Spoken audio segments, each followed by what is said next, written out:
what's going on, everyone? This is Christopher Armstrong here. This is going to be one of the first process build videos that I'm going to be releasing here. This is something that I've been having on my mind for a while now, building a little statue of a bronze lookalike for a samurai warrior. And the idea comes from taking a look at bronze sculptures, looking at how they get oxidized and the elements, and it's a really cool piece to have on your desk. I have one in my office here. This is one that I made. This is from an Iron Man statue. This was from a Japanese capsule toy that you can get from Japan. It's put together and assembled. And the base was out of wood. I believe I got that from Hobby Lobby. Just these little bases out of just standard wood. And what I did was I applied a paint finish, primer first, then paint on top. It was oil rub bronze. And then I took Tamiya acrylic paint for the gold on top to kind of bring out the brass look of it, just like it's been touched or rubbed on the top, and or if it's been rained on or oxygen's been getting to it. So I have some reference for that as far as images on. Usually I do studies and I take a look at images before I get started on a paint job, so I can reference real life materials.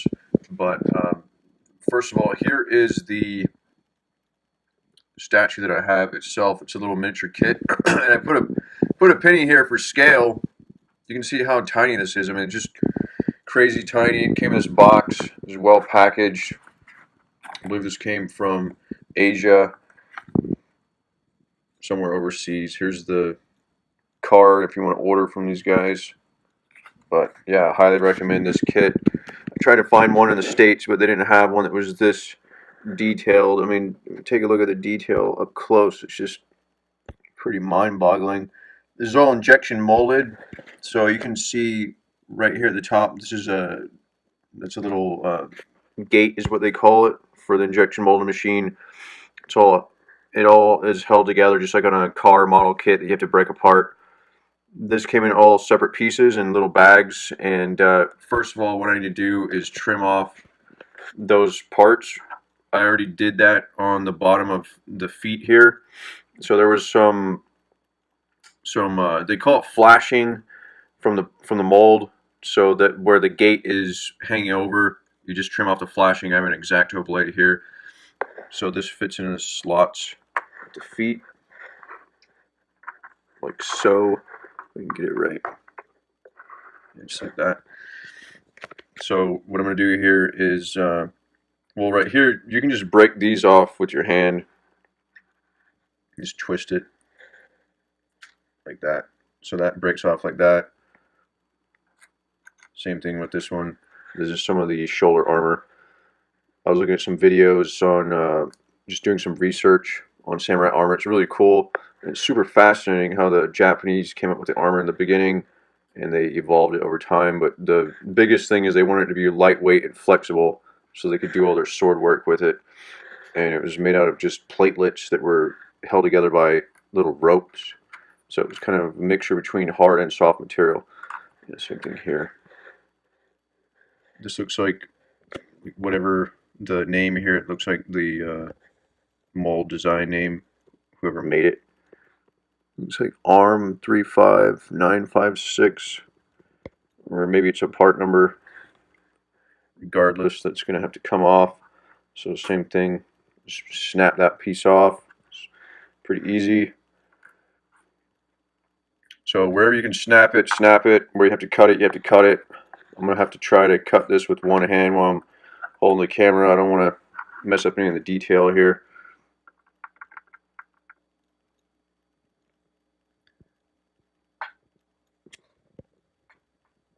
And I'm going to apply some pressure.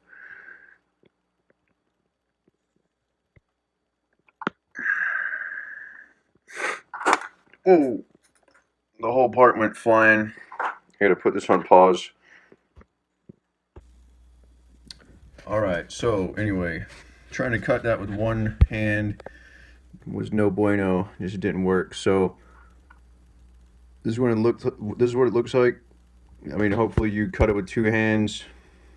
You want to hold one piece so it doesn't go flying, and that's just the nature of the beast. You just gotta make sure that it doesn't fly anywhere that's going to hit anything. It's also a good idea to wear protective glasses, shatterproof glasses that are safety rated. So this one, the majority of it's been cut off, cut off here. You can see on the top.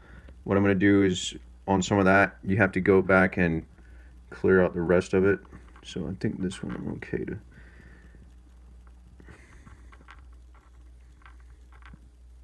Okay, that's not going to work.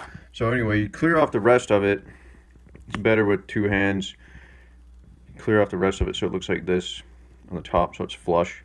And it's going to fit into the other parts. What I'm going to do is I'm going to glue these all together with a glue gun once they have all been cut. So let me separate the empty parts from the ones that I don't need. Okay, with this one here, the helmet, same deal. Snap this off. Cool thing about this kit is if I remember right, I think I got this, I picked it up for about 15 bucks. So it's just a really cool piece to have on your desk. It looks really high end, it looks luxury when you color it in brass, which you'll see when we get to that point. But it just looks like something that you paid a couple $100s for. And it's just a really cool statement piece. I've given these things away as trophies before, just for Christmas. Guys in the office, people that I used to work with. It's just kind of like a war medal, you know, like when a soldier comes back from war, they might get a Purple Heart, they might get some kind of recognition ribbon or medal. It's the same thing. Like I was working hard in the office with some of these guys, and I just thought it would be a good idea to give them these little things. And it's small size. I like the small profile of it, so it doesn't really take a lot of space on your desk. Excuse me. So yeah, it's just a cool piece. And let's see here.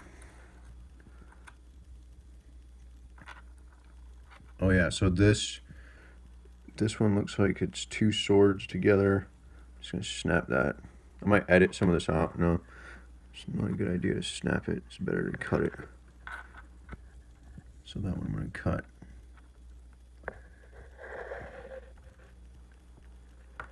Like that. It's easy. Same thing here. So you have to cut. This is when they engineer the mold. They have to have these little posts so it's all held together because it's all a one-shot mold.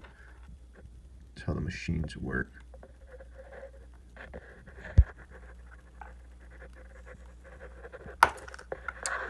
Yeah, so that part went flying too. Just be careful with those things. Make sure you don't lose anything. This little piece here. Alright, let's fit in here.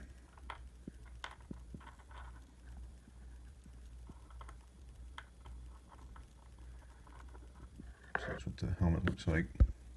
If I can reorient it in the right way.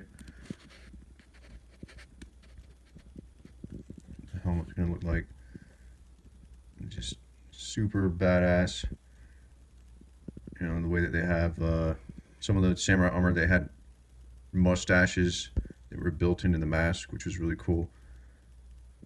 It's just kind of a statement or an expression of the Japanese warrior that's underneath. So anyway, yeah, I'm just gonna keep trimming these things up, and then I'll come back with a video on how to get a glue gun working and get these things started to assemble. So that's what it looks like when the flashing's cleared off. It doesn't have to be 100% perfect because it's going to be hidden anyway. Just want to make sure it makes a flush connection.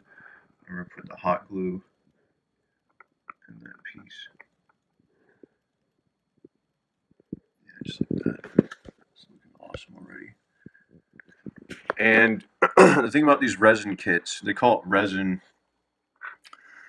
This one doesn't look like resin. This one's probably a injection molded nylon, but a lot of the resins, they call it garage kits because a lot of the guys make them out of molding and casting, and a lot of the urethanes are it's a type of thermosetting plastic that they call a resin, and they pour that in a silicone mold and it's a one by one kind of operation. Let's see here, this little headpiece here. It's going to fit up. See, there's notches here. So there's a little triangle notch at the bottom of, you can see that. There's a triangle notch at the bottom of this piece, and it fits in that little debossed triangle notch right there. So if I fit that together, just like that, and that's pretty sweet. So the helmet's going to go on top. It's probably not going to hold when I put it on. Yeah, it's not going to hold. But we're going to get a glue gun, and we're going to start gluing up these pieces together. So let me get my glue gun, and I'll be right back. So with a small resin kit like this, I prefer to use hot glue. So a glue gun is superior to another adhesive alternative such as epoxy or super glue or contact cement. I mean, all of those could work in a scenario like this. In my experience, the glue guns are the best for small resin kits. What it does is it kind of heats up the plastic of the kit itself, and it causes it to fuse the parts together rather than just glue together. And the thing about hot glue is it's super quick drying. Within a matter of seconds it dries. So my personal favorite gun is called this Pro Cleaver brand. I highly recommend this one. It comes with this really cool case. This was from Amazon. I believe I bought it for about $25. It's super affordable. It's definitely worth every single penny for a high quality gun like this. I'll show you what it looks like when I open it up.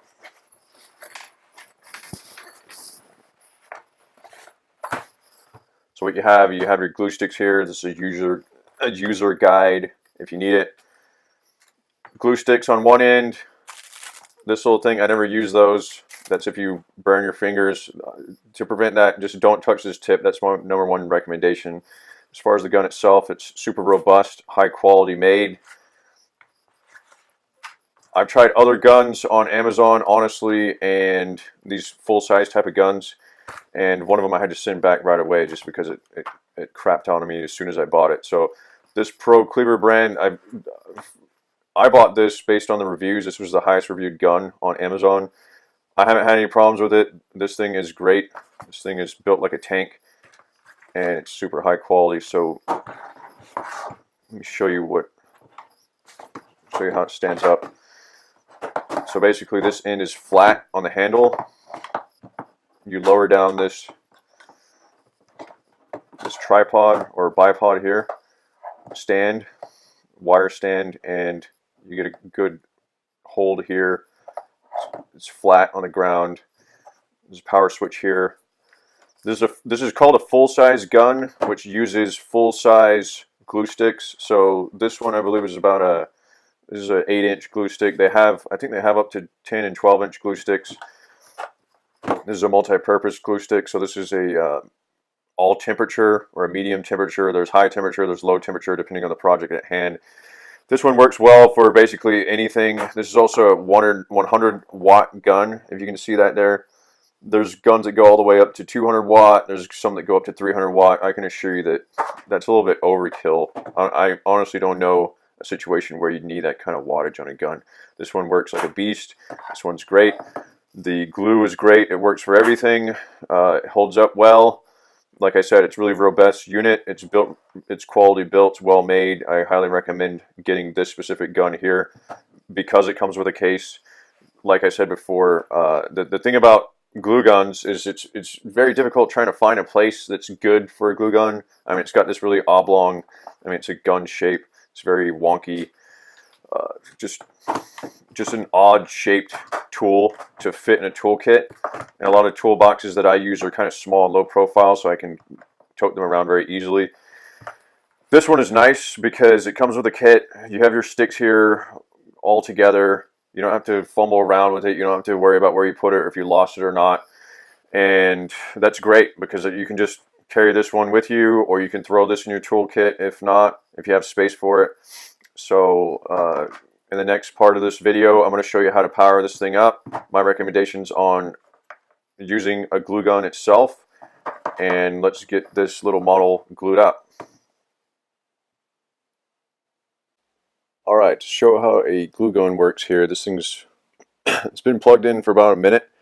That's what you want it to start.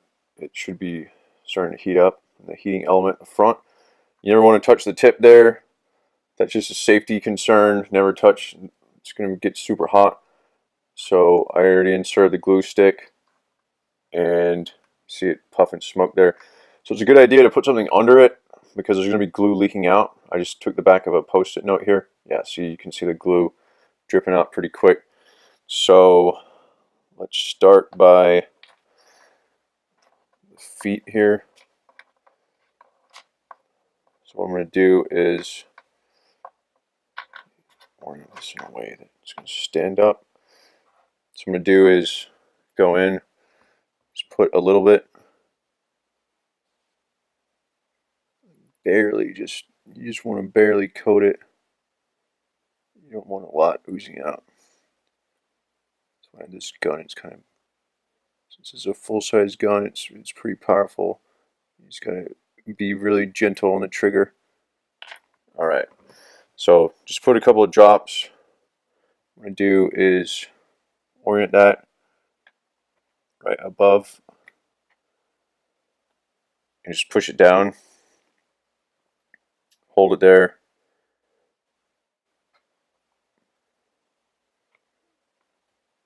Hold it for a few seconds. Actually, I'll have to do that again. So what happens is sometimes the glue gets, it cools down and it gets hard again. So it's kind of difficult for me to hold the camera here, but I'm gonna just put a little dot there, put a little dot here.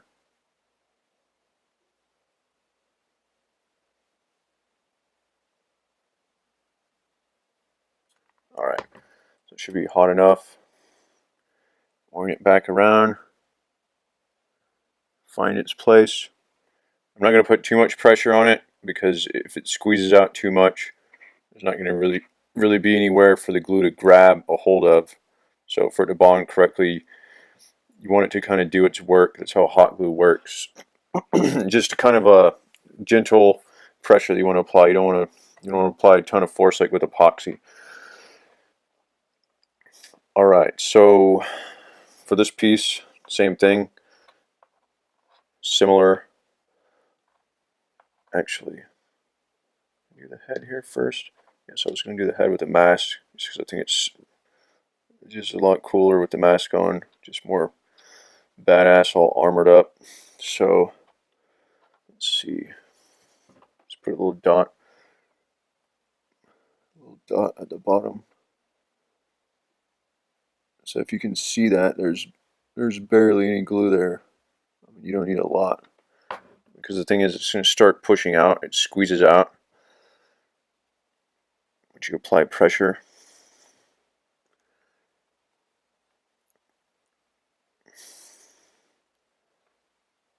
Yeah, too bad I don't have a tripod for this camera, so just bear with me.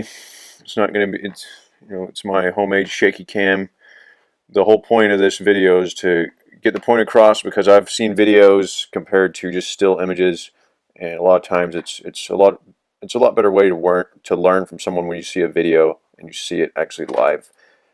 So I'm trying to make this work. In the future, I'm going to try to set up a tripod and possibly have a 4K image and everything all dialed in. But for now, I'm just making this work on my phone. So hopefully everyone can just bear with me on it and just realize that the biggest point that I'm trying to get across here is just how to make all these things, just combine all these separate parts. Okay, so this is basically the bottom here. I'm going to so you can see now with the feet, now that it's dry, it's pretty well bonded on there. With this one, I'm basically going to just spread glue at the bottom here, and I'm not going to record this whole process because it's going to take some time. I might do a time lapse, or I might just cut to the paint, but the paint is the biggest part. So once you get the pieces together, you hot glue them all together, then we're going to paint it, and that I want to show step by step because that's going to be really important to get it right. So this, I'm just going to spread it on kind of like peanut butter on the bottom there, and then I'm just going to glue it here to the body, and then I'm just going to glue the parts together one by one. I'll come back when we're fully done with that. Everything is completed, everything's assembled, and then let's talk about paint. Okay, so this is the finished, all glued up. All the parts are attached. I can't remember how many parts were on here. There's probably about 12 different parts. And check out the detail on this. I'm super impressed by the level of detail. I actually didn't know that injection molding could get this kind of detail. I know that resin cast parts can get this kind of detail, but at this scale, for something that's injected and molded, it's quite impressive. I mean, every little detail, every little texture, like this little armor plate on the shoulder, just those little textures, everything picks up. So, yeah, super impressed with this. It's looking really sweet. It's looking super rad, and can't wait to paint this guy up. So that's going to be the next part. I'm going to do step by step how I create a bronze look-alike effect, something that I've created myself. It's a process that anyone can follow, and I'll outline that shortly. Okay, before moving on, one thing I wanted to mention was I'm going to knock down one of the sanding bits here, one of the rough bits with a piece of sandpaper. So on one of the edges, it's a little bit rough, and that's where I clipped off the excess flashing material with an X-Acto blade. I just don't like the look of it. It looks pretty rough. So what I'm going to do is sand it off. This isn't going to be a sanding demonstration. This is more of a painting demo. But let me show you some of the tools that I use for sanding. One of the things that I like to do is take a bubble mailer and create this, I call it a sandpaper wallet. And I just have from coarse to fine grit, wet. So you can see this is 100 grit. This is a coarse grit. There's fine grit in here. It goes all the way to 1,000 or more. So 180, 1,500. So anyway, there's a lot of different types of sandpapers. You end up cutting these things up. It's hard to keep them all in one place. So I like to create this little sandpaper wallet. All I did was take a bubble mailer envelope, chop it up, and just put your sandpaper in there. It's very clean and easy. This is crucial. These are sanding blocks. This is a 3M sanding pad. This one's 320 grit. This is basically a medium grit. This is good for all around purpose. There's one that I have. This I cut up. What I do is I like to cut them into quarters. So I like to cut them into little squares from this pad. I'll just cut it in quarters so it's more easily manageable. Whoops. It's more easily manageable when you're actually sanding a project, and it actually uses a lot less material. So if you want to save on material costs, it's a good way to do it. More sanding tips are available in my book, The Maker's Field Guide, which is available now. So I'm going to add a link somewhere in the show notes or down below if this is posted on YouTube, so you can go find that. Sandpaper is the art of sanding. It gets really deep, and there's a lot of different points and principles to consider there. A lot of tools, techniques. So it's a lot more to cover than just in this video alone. But I just wanted to go over some of the basics. One more thing that I wanted to bring up while we're at it. This is the top of my toolbox. So I keep a lot of sanding materials in here as well. So nitrile gloves, you're going to want to use those when you're spray painting. Nitrile is superior to latex. Also, if you have latex allergies, nitrile is the way to go. So here's some sanding sponges that I've already quartered up. So I keep those here for reuse because I don't like to throw anything out. Here's different grades of sanding pads. This one's called Motor Guard. So this is a dual density sanding pad. It's soft on one side, it's harder on the other side. And what you do is, I mean, here's another one. This is for those little foam play mats that kids use. Like you say, it's like in a kindergarten room, those little foam mats. So you can cut those up with an X-Acto blade. And what you want to do, here's another one. So this is a really good one. This one's really thick. And what it does is it gives it some structure. This is an eraser. So you can use basically anything here. I mean, an eraser has a good flex to it. Basically, you want to have a tactile feedback when you're sanding. I mean, if you want a professional level sanding job, I see a lot of guys they just fold over sandpaper and they just sand like this. And there's nothing more amateur that you could do than that, because what's going to happen is the grooves on your fingers, it's not completely flat. So when you're rubbing this a model or whatever kind of surface that you're sanding down, the little grooves in your fingers are going to get into that model. It's going to create an irregular surface. So if you want a really nicely controlled, even surface, what you want to do is you want to have some sort of backer on it. And so what I do typically is, for something like this, I'll just wrap it in a piece of sandpaper. This is super simple. You just wrap it in a piece of sandpaper and just sand like that. So what you do is you have a backer, and this thing flexes, so it gives you a little bit of control there. You can also do that with the sanding blocks like this one here.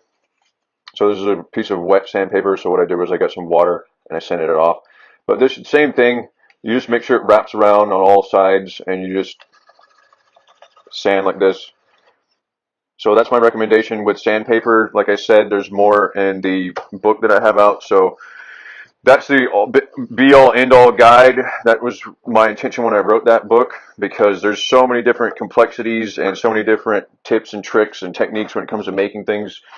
You know, it really is an art, and it really is a science. So to get it right, it's a lot of memorization, and it's a lot of things that I've always had kind of just stored in my brain, and I've just had notebooks full of notes. So I just wanted to put that out in the form of just a pamphlet or a book or a guide that everyone can just reference. And I use it myself. You know, I have one here. So, but anyway, so when it comes to sanding, the basic thing is these sanding sponges. These are great because it can flex and conform in all different directions. Like, unlike a sanding block like this, you might be able to flex it slightly in one planar direction, but in this one you can kind of get all different curves, so it conforms to whatever object that you're sanding. And like I said, I just cut those up into quarters. So on this piece here, I'm going to use the sanding sponge. I mean, these are my favorite things to use. If you have sandpaper, if you have a bunch left over, you can use a sanding block. Like I said, wrap it around, but I like to take the sanding sponge if I have it available. So what you do is just going to sand that bit off.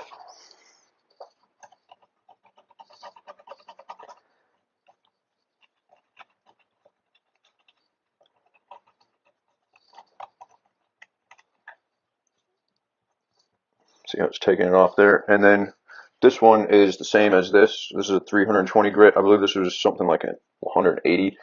So you just go back and hit it with the finer grit.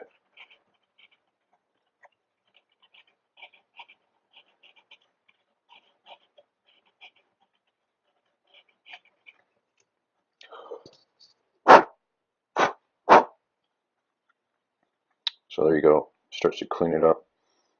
And I just go back and do that a couple of times to make sure it's where you want it. Oh, look, this part came off, so I'm going to have to glue this back on. The thing about having a detailed model is there's a lot of parts that fall off. So talking about paint, let's talk about paint. So the paint that I use is industry standard automobile primer. This is the stuff that you want to use when it comes to primer. You don't want to buy any other primer than the automotive brand. Rust-Oleum makes some top quality one. Most of the guys in the industry, in the design industry, like to get this light gray primer. So basically the light gray is just like this model. This is a light gray as well. So what you do, what the light gray does is it shows off all of the surfaces. So it shows off the core shadow, the highlights, the shadows, and it basically, it reveals any kind of irregularities, and it reveals any kind of hot spots or parts that are just weak points. So what you do is you can sand things off, or you can apply paint in a different direction. But light gray is going to show off the model a lot better than a white paint or a black paint, because black hides everything. So there's a dark gray of this one, but the light gray is the way to go. And this one, this was received like this. So basically in the mold, the plastic injection material is already gray. So this one hasn't been sprayed primer. I might give this one a little light coat of primer, but I believe that this already set up. It already looks like the surface is already set up to be painted. So what I might do is just skip that. I might experiment with this video. Just skip the primer stage, which I never do, because primer is always recommended to prime a surface. The surface already looks good to go.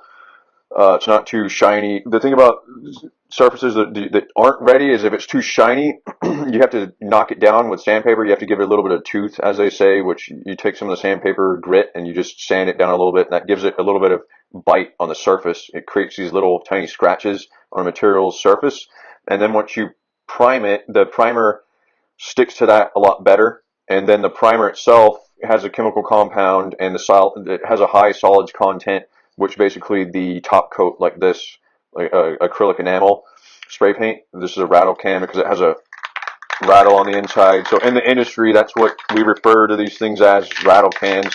Basically a compressed air canister, compressed CO2 gas, and it has a paint with a solvent like an acetone that evaporates once it dries. And then whatever's left after the evaporation, that's what you see up as a color.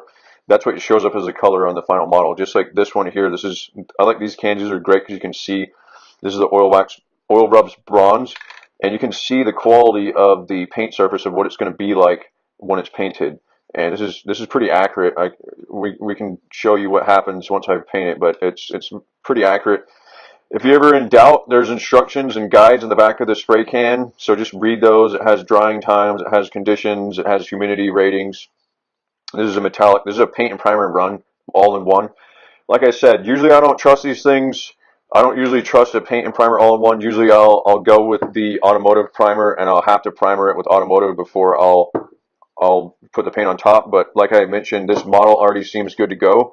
It already seems like the surfaces is already a little bit rough. I mean, there's some spots that has a little bit of sheen to it, but it's not like a waxy shine. If it was a waxy shine, then I'd be worried. Then I'd want to spray primer it, because then that would give it more of a dull surface for the final paint coat to have some tooth to stick onto. So yeah, that's it. Here's the nitro gloves as far as the tester's paint. So I just have some silver and some gold here. What happens is the gold on the top is going to be used to bring out the oil rub bronze. So it's going to give it an effect like this oil rub bronze, a flat kind of metallic effect. And then what I do is I take that gold tester's acrylic paint here, and I take a tissue. You want to take something that doesn't have too much lint on it, but I take a tissue and I basically just blot. So I would blot the top surfaces to kind of make it seem like elements were exposed to this model, like this Iron Man little toy model, and it gives it this really realistic effect. So that's something that I kind of came up with. I had the idea of giving it this effect, and the best tool that I've seen to work is just a piece of tissue and blotting it. It works better than a brush.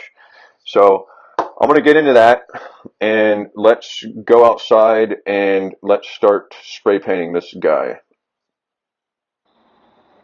Okay, so now we're outside.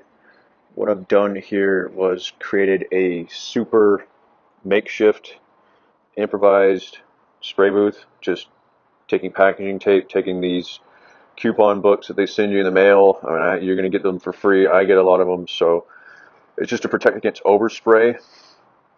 So I took some packaging tape, taped these together, taped them to a wall, and I taped these together to this table that I have here outside. And the reason I'm outside is because you don't want to spray inside. You don't want to breathe in the fumes. There's a lot of chemicals, there's a toxins in the actual paint itself. It can actually stink up your place, and just dangerous. You can get overspray everywhere. You can breathe in the dust. So I'm not wearing a NIOSH approved. Typically, if I was in a spray booth, I would be wearing a NIOSH approved respirator with cartridges on it. But since I'm outside here, I'm going to take my chances and not wear one. I do have on nitro gloves already. And the benefits of having this table here is it's going to act as a turntable. So if I turn it, I can just turn it and rotate it at whatever angle, which is going to allow me to spray the different surfaces and angles of this model without actually picking it up. Because the last thing you want to do is touch a model while it's actually wet with paint. That's a rookie move. You couldn't do anything more amateur. You're going to get them fingerprints all over the model. The paint job is going to come out really terrible. So you don't want to touch it while it's moving. There's a couple of different ways you can encounter that. If it's an irregular object, you can hang it from something using fishing line. For this one, it has a flat base, so thankfully you're not going to see that part. I might spray that once the top layer dries. We'll see, but for now I'm just going to focus on the top, on the part that you can actually see. Now, going over the paint again, this automobile primer, this is the primer that you want to get. We're going to skip this step. I'm going to make the cardinal sin of not applying a primer, which is definitely a cardinal sin, but I'm not going to apply it this time because the model itself looks pretty good. This one here is the paint I'm going to use, the Rust-Oleum Metallic Oil Rub Bronze Rattle Can. And this one I believe I got from Home Depot. and you can get it from any hardware store. Ace Hardware, Lowe's has it. Any hardware store in your local area. I believe I got the primer there as well. So just pick up what you have. These are relatively inexpensive, and what I do is shake it, make sure the tip is open. Oh, so this one has a safety tip. Yeah, it says slide up. So this one has a safety on it. So you pop out the safety like that. So the safety's popped out. So then now you can pull the trigger on it. This design is actually really nice because it's a wide fan shape versus most rattle cans you'll get. Well, this one's different too, but most rattle cans you'll have the little tiny top. It's like a little nib. Those are really crappy because they clog easily and the fan isn't that wide. But this one is really good because it's a very smooth fan. It's almost comparable to a HVLP gun with compressed air. So anyway, shake it up for about an hour. Just pretend that you're a bartender mixing a cocktail. So you want to shake it every which way so the paint is evenly coated.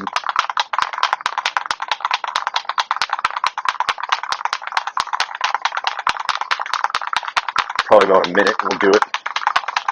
And I'm going to do a test spray here. You just want to make sure it's not blotchy. Sometimes these things get clogged up and it gets blotchy, so you just want to make sure it's unclogged. And you want to see how much paint you're dealing with so you can kind of calibrate it better when you finesse it. Okay, so that looks good. Well, typically I hold it about 6 to 8 inches from the actual model itself, so I'm going to dust it on. So the best way to do it is to do one light coat in the beginning and then 2 medium coats afterwards. The light coat, what it's going to do, it's going to bond to the actual surface of the model. So you just kind of spritz it on. Overlapping strokes are the best. You want to hold it equidistant, so the same distance from every single surface or angle. You don't want to hold it up here and then go down here, because what happens is you're going to have the paint probably pull up, or it's going to be thicker in spots, and it's just going to cause problems when it dries. So like I said, it's going to spritz on the first coat, and then the second one's going to be a medium overcoat, and then a third medium overcoat. Each spray paint coat is about a minute or 2 apart. It depends on the paint, but most of these rattle cans is about a minute or 2 apart. Once the final coat is applied, I'll typically wait overnight for that to dry. Some of these dry faster, but I would recommend at least probably 6 to 8 hours before handling, and to be completely dry to be safe, either 12 hours or overnight. All right, first coat here. Like I said, I'm just going to spritz it on.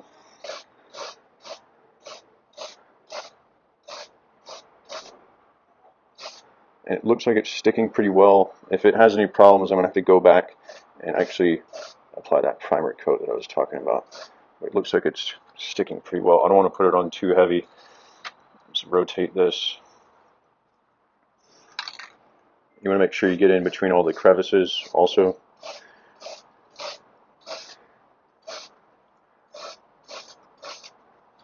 Okay. Don't spend too much time on each side.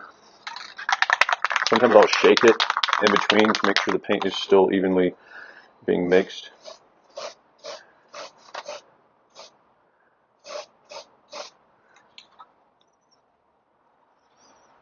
Let me move this closer.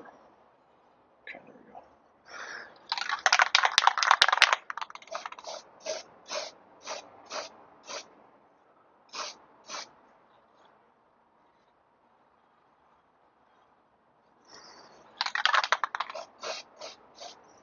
Okay, so that would be considered a light coat. As you can see, some of the surfaces are still dry, or they haven't been completely covered. Like I mentioned, I just want to keep this coat light. I don't want to go too heavy on this. What this does is it creates an initial coat for the rest of the coats to bond to the surface. So let's just wait for that to dry for, about, I'd say about 40 seconds to a minute. While you're doing that, shake up the can, make sure it's mixing well.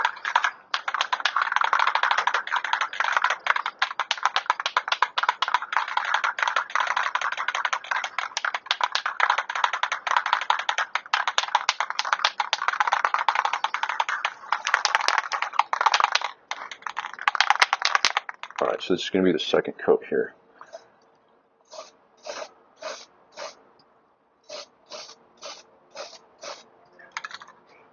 This one's going to be pretty just heavier. It's going to be more medium coat and more evenly layered.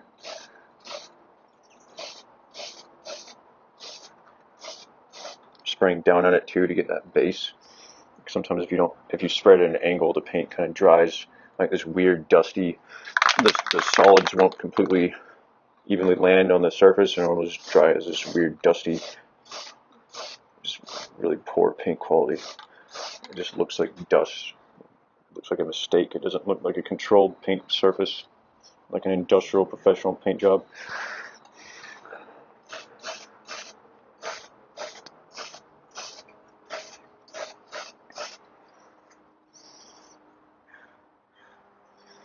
Alright, it's already looking pretty good.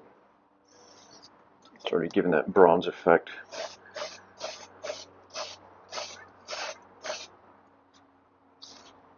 This is a small model, so it's really easy to overdo it. It's really easy to apply too much paint, which is you want to prevent against. Okay, so that's the second coat. If I apply more than that, it's going to start getting wet, and it's going to start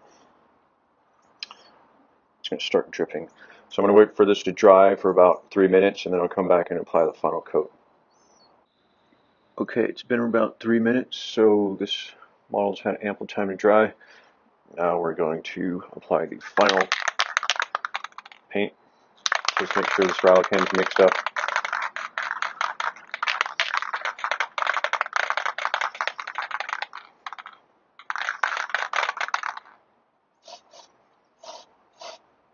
I usually do a test spray before I actually hit the model.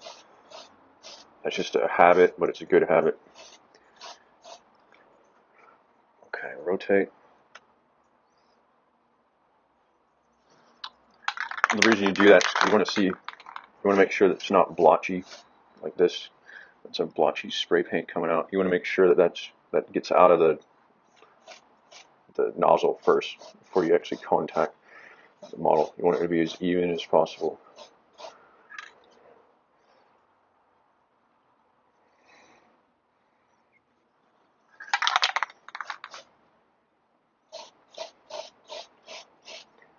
This one will probably hold a little bit further away this time, so I'm holding it about 8 to 10 inches, so it goes on a little bit drier. It goes on a little bit lighter. It's still an even coat, but it's just a lighter coat. Just because the last one that I applied looked pretty heavy, so I don't want to lose too much of the detail. If you start taking the paint on, you're going to start losing all these amazing details and textures. And that's why I didn't want to apply primer on this one, because sometimes the primer, its job is to fill a lot of little pinhole surfaces and little scratches. So it can be really easy to apply too much primer and therefore lose a lot of your details. So I wanted to keep as many details as possible, and that's why I went straight to paint on this one. And because the surface looked like it was already pre-prepared, pre-prepped, so I don't worry about it.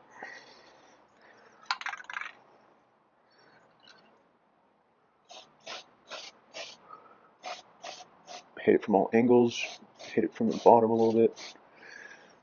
Okay, now I'm just looking around the surface to make sure that everything's evenly coated, which it looks like it is. Okay, and then one final piece of advice, this is a pro tip. You want to make sure that your nozzle doesn't clog. See, this nozzle is a little bit clogged here with the paint. Make sure that your can is good to go and ready for next time when you use this to paint, and it's not all clogged up. What I do is I turn it upside down and just spray it. Spray it until nothing comes out like that. So it should just be air coming out, and then that means that your nozzle's unclogged. So, alright, I'm going to wait for this to dry for, like I said, probably minimum 10 hours, maybe 12 hours, and then I'm going to come back and show you how to bring up the highlights to make this thing look like it was aged through time, and like it was exposed to the elements, and like it had copper oxidation or bronze oxidation, and that's what really is going to bring this thing to life. So, excited for that part. Okay, for the purposes of the demo, I'm going to accelerate the drying time on this model, so I'm not going to wait a full. I've reread the can. It says it's 24 hours to fully dry. It says it's dry to the touch within an hour. So it's been probably about 2 hours, 2.5 hours, and you can kind of tell, if the camera can pick it up, you can kind of tell when the paint is dry. It's no longer wet looking. It just looks, it has more of a dry effect to it. So I've touched it a couple of times in a couple of places. It feels dry enough to apply the other paint. It feels dry enough to handle. So what I'm going to do is just lift it up. You want to make sure that you don't tear off any paper here. So the bottom is still unpainted. I'll paint that in a secondary process. Oh, wait a second. Wait a second. It looks like, just looking at the underside of it, if you can see that, it looks like some spots aren't dry on the inside in particular. So if you can take a look underneath the pants, there's just spots that are still gray. It's meaning that it's just the plastic. So that's the underside. That was the part that wasn't able to paint the first go around. So I'm a stickler about these things. I'm a stickler about getting the details right.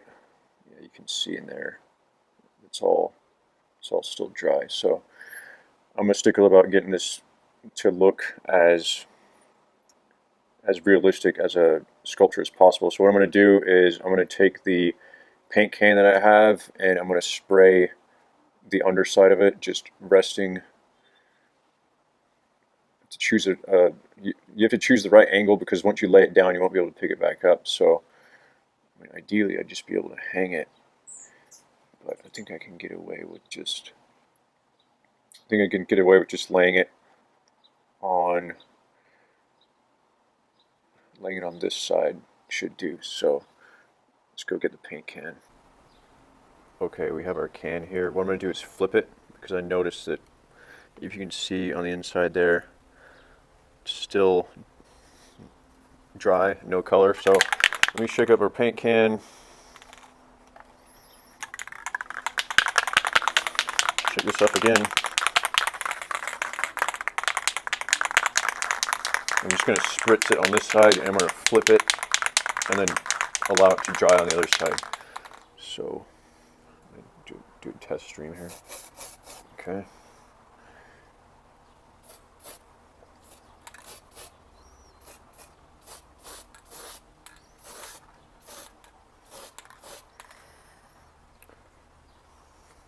Alright, so typically I don't do this, but I'm trying to speed up this process just a little bit. So yeah, make sure it's not laying on a part that it might dry on. I'm going to make sure that the part that it's laying on is not wet. So right now I'm just testing for tackiness. Tacky meaning stickiness. Okay, that's good right there. So, alright, spray the bottom. And here I'm not going to really adhere to the 3 coats rule. I'm just going to apply 1 coat. That's all that should be good. That's all that should be necessary. Good to do it. Take care of it, since we're just trying to fill in the small detail spots that weren't covered on the initial pass through.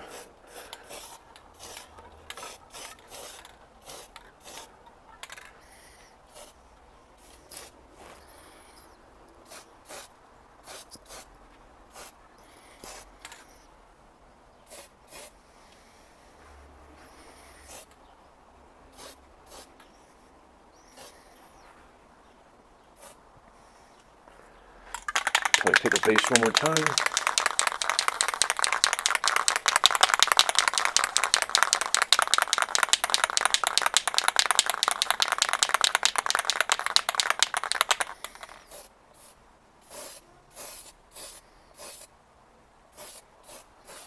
Just make sure the base is solidly coated. And that's it. One more time. Flip this upside down. Okay. And that's it for now. I'm going to let this dry for probably about 2 hours, and let's come back and see if it's good to go.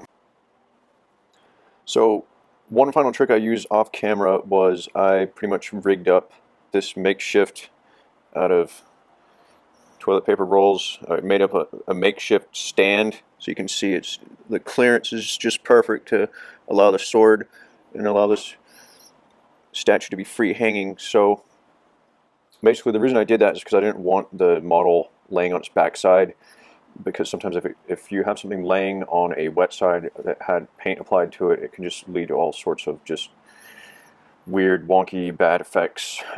It'll stick to the paper underneath, and the paint just will show up with all these imperfections, and you don't want that in the final model. So what I did was I rigged this up with the 2 rolls underneath, had it dry like that, and it should be, take a look at it now, it should be perfectly dry. I let it dry for a few more hours, so let's take it inside and let's finally apply the bronze effect. This is our sculpture, or our figure, after it's been dried completely. So you can take a look. It's got the bronze underlay effect just like this one does, but it doesn't have those really cool highlights that looks like weathering, and it just makes it look more like metal. So what I like to do is pull up reference, and when I actually was putting together this Iron Man piece, I pulled up some reference from when I went to Disneyland. So basically here's a reference sheet on a couple of copper bronze cast metal sculptures that I saw on a visit to Disneyland once. So, I just, as a designer, as a creative person, I always take photos of things as I go see them. So I saw these really cool sculptures, and I just thought that they had this really, really nice high-end luxury feel because they were made out of metal. I mean, you're taking a cartoon character, something like a mouse or Donald Duck or the Chipmunks, and it might seem like something it's tailored towards kids, but if you see it in a copper bronze metallic effect, it just kind of totally changes the feeling. It just gives it an emotion of being high-end and luxury and something that's more classic, just like a Roman or a Greek statue that's been cast in bronze. It's been there for hundreds or thousands of years. So when I was taking a picture of these, one thing that I noticed was, so this one's called Partners, this statue at Disneyland. This is right in the center courtyard of Walt Disney with Mickey. And you can see the patina on this is really strong. This statue started out basically as almost like a copper looking. It looked like a penny. And then just over time, whenever the brass or copper, whatever it's made out of, I'm thinking it's probably bronze, it gets exposure to the air, and basically the oxidation, it's a process, it's a chemical process when metal is exposed to air, and it's this oxidation. You see it in really old sculptures, like you go to France, or you go to Europe, you go to Italy or ancient Greece or Rome, you'll see these really old sculptures that have this kind of sort of patina on it. And you might be wondering, well, why does this one have a patina on it and these don't? Well, I took a look at some photos. These were all photos that I took, and this goes back to I'm going to release a podcast about actually physically experiencing things and being exposed to them, getting outside, seeing them in person, having a physical experience, because it's completely different than actually doing a search online. I could have pulled up some images like these online, but to be honest, I didn't even know that these existed at Disneyland, so I wouldn't even know where to search. So it was really cool just being able to walk around the park, and I could take pictures from all the angles that I wanted to take pictures of. If you do an online search, you might not be able to find that much. So I was able to walk around these sculptures. These are all pictures that I took myself with my iPhone camera, and I just was really impressed with these. And that was the whole idea behind the small miniature scale statue when I built this Iron Man statue, and that's why I wanted to put this demo together, because this effect can be applied not just to a little miniature statue. It can be applied towards anything, like any kind of statue that you say you have a favorite cartoon character, or you have a favorite statue or figurine or piece of artwork or sculpture, whatever it may be. You can apply this to anything. Like say you have like a chess set, you want to apply this effect to all the chess pieces, like that would look totally super cool. So it would just give it a high-end luxury feel. So I saw photos of this partner statue of Walt Disney and Mickey Mouse online when it was first released at the park, and it looked like a penny. It looked like just like it was made out of copper or bronze. And after it got oxidized, it just has this uniform coat over it. And then these were, so this one was behind ropes, so no one could go behind. They're not supposed to go behind there. You're not supposed to touch the statue. These were actually on pedestals. There was like these little tiny scale sculptures. They were probably about a foot tall, and the pedestals were out in the open to everybody. So what happens is people touch these things, and also I'm thinking that's probably just to put two and two together, because this statue gets rained on and it gets air and oxidation just the same as these statues do, but these actually get touched.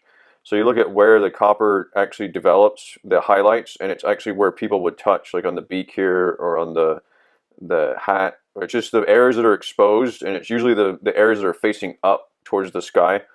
So that was the rationale.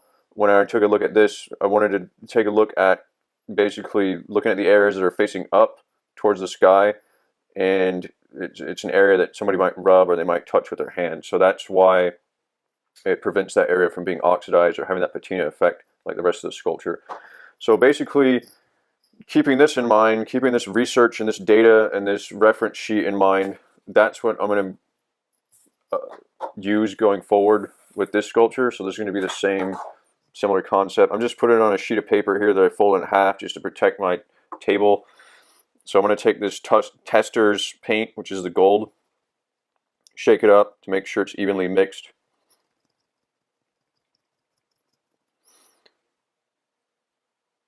Open this carefully.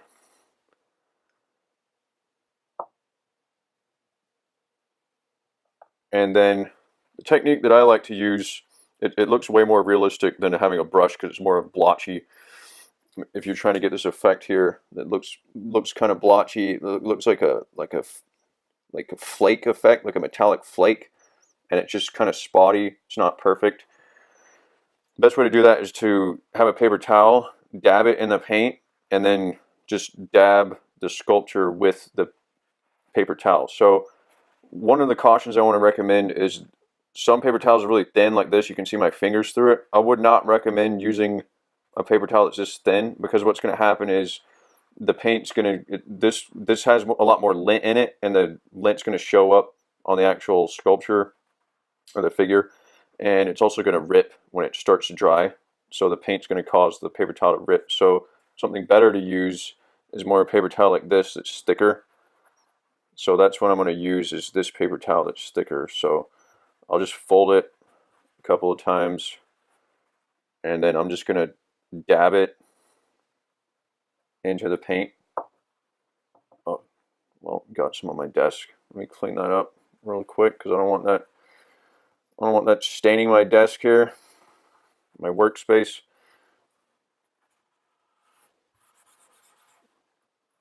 This is part of having a live demo, folks.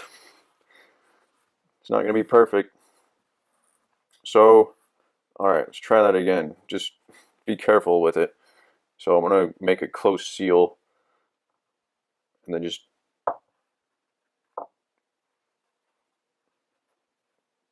hold my finger over the top. So you just get a dab on it. So then it's going to look like this. So basically that means that there's paint on that side that's still not completely dry. And then I'm going to hit it on the highlight spots. And what you want to keep in mind is that a little bit goes a long way here, because it's really easy to overdo it. So I'm going to be looking at the reference image the entire time. So basically all the parts that look up to the sky, so you can see that's already given that effect.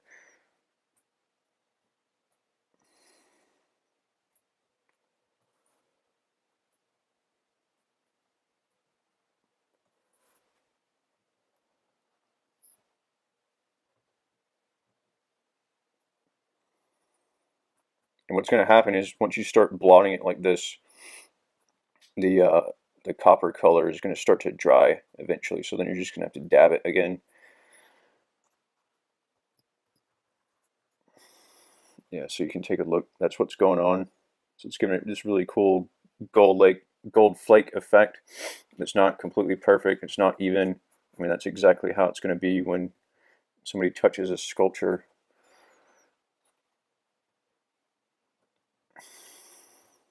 So I'm trying to dab it there, nothing's happening. So what I do is I just take the paint again, flip it so it gets more paint on there that's still wet.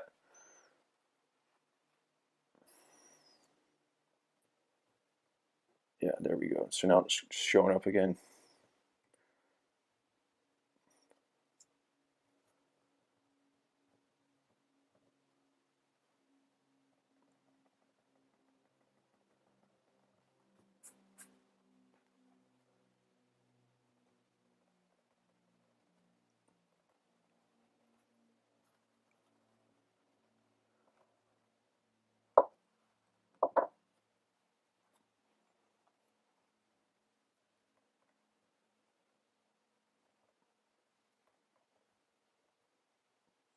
Again, I'm going to exaggerate the spots that are facing up towards the sky.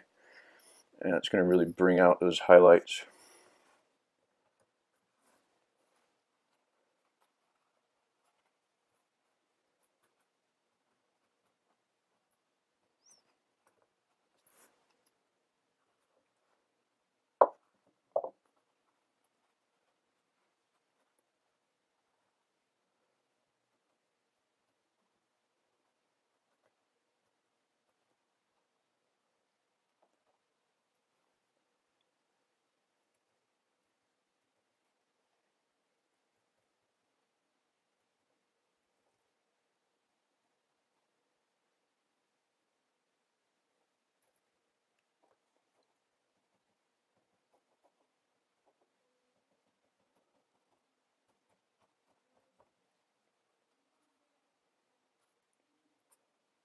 See that? How it's getting that effect on the base.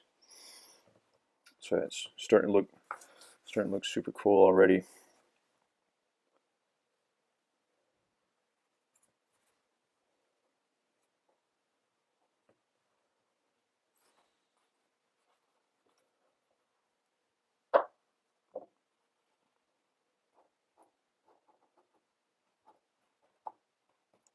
Sometimes you can just kind of rub it on. Sometimes you can blot it on. Sometimes you rub it on. It just creates a different effect depending on how you use the paint.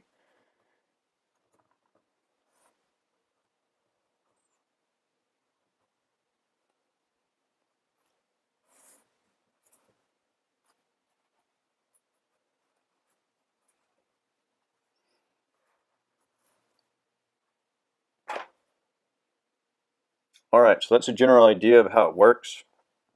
So I'm going to basically stop the filming and just keep applying, getting it closer to this type of effect, and then I will start recording again and just kind of show what the finals are going to look like. All right. Alrighty, here's where progress is so far. I'd say it's looking pretty good. If you take a look at our reference here, definitely looking at the copper towards the top, copper color. So one of the tricks and one of the things that I found out, one of the difficulties in painting this part is there's a lot of little intricacies, little crevices, little voids that are hard to reach. So what I did was I took a Q-tip, and you can just go in there and hit the parts that are hard to reach. It just gives you a lot more accuracy. If I feel like I put too much copper on it, like I said, it's really easy to go overboard. It's really overpowering. What I do is I take our paint that we used, the metallic primer, shake it up. I do this outside when I'm doing it, but I spray a little bit. And this is a trick that I've developed on proper paint matching.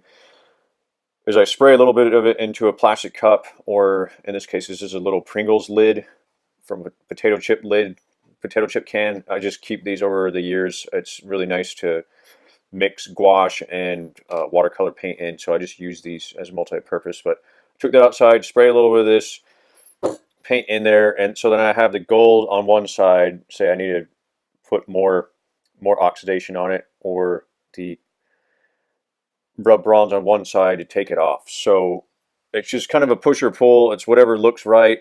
Sometimes it looks a little bit like it's there's too much gold or there's too much bronze, and the whole idea is to make it look like it's a large sculpture, because I feel like if you put too much too much bronze, too much copper, too much of the copper highlights, it just starts looking little like a tiny little figure. So the whole illusion here is trying to sell it as a large sculpture that's possibly life size. It's been sitting out of some courtyard in Japan, some temple, say some castle like in Edo in Japan for centuries, and this is to honor some great samurai like Miyamoto Musashi, who's one of the greatest of all time. So this would be erected for him, and it's out there sitting there in his honor. So it's supposed to look like a life-size piece, and that's where I'm going with on this. I'm trying to get that scale right. So you have to keep in mind that at scale, the materials are going to react differently than at small size. So another thing that happened is one of the arms fell off while I was gluing it. So I'm going to have to heat up the hot glue gun and glue that arm back on. But basically, this is getting close to looking like it's almost done. So what I'm going to do is finish this up, and then I will post some photos or take a final video of what the final looks like. All right. Well, there you have it, guys. This concludes the full demo. I hope you found a few of these tips useful and that you'll start bronzing up a few models of your own. As I did mention, I do have a book out. It's called The Maker's Field Guide, and it explores tips just like these and a lot more in an insanely detailed way. Trust me, whether you're a beginner who's just set foot in a model shop, or you're a seasoned pro looking to sharpen your sword and possibly add a few new skills to your toolbox, I assure you won't find anything else like this out there that has such content that's been battle tested and industry proven at a very high level. I use this book as a personal reference myself. I carry it around with me, whatever shops I might go to. And I've even gotten a few emails from a couple of dads out there who bought this for their son, and they're already teaching them all of the tools and the machines of the shop and how to navigate their way around it. So whenever they come of age, they're going to be able to use it themselves. I'm so stoked to hear this. I'm so stoked to get emails like that. So please keep sending your emails if you've done that. These kids are going to be the designers, the entrepreneurs, the engineers, the tinkerers of the future, and they're going to build the future in their own way. I love seeing things like that, and I'd love to see more continue in the future. Feel free to let me know what you thought about this video, what you didn't like, what you did like. You can check the book out at themakersfieldguide.com or at online bookstores worldwide. Videos like these do take a lot of time for me to make. I do have a lot of other projects in the works, and I'm working with other clients on freelance and contract consulting work. But if I do get comments and feedback from people saying that they want to see something else like this out there, or they want to see an additional video, I'd be happy to share my knowledge and wisdom. So until then, make something great, and I'll see you on the next one.